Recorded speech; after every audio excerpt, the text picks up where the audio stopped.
প্ৰধানমন্ত্ৰী ডাঙৰীয়াই কেইটামান গুৰুত্বপূৰ্ণ আৰু সাহসী আৰু ভাৱনী পদক্ষেপ লৈছে।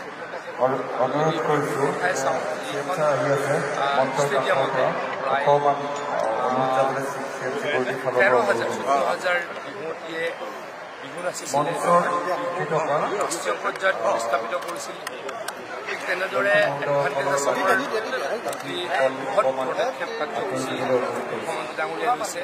প্ৰধানমন্ত্ৰী ডাঙৰীয়াই শুভাৰম্ভণি কৰিব আৰু ইয়াতে ব্যক্তিয়ে অসমলৈকে আহি তেখেতলোকৰ সম্পূৰ্ণ নিজস্বতা ত্যাগ কৰি অসমকে নিজৰ স্থান বুলি ল'লে, গৃহ বুলি ল'লে আৰু সকলো অসমীয়ৰ জাতীয় জীৱনৰ লগত মিলি গ'ল।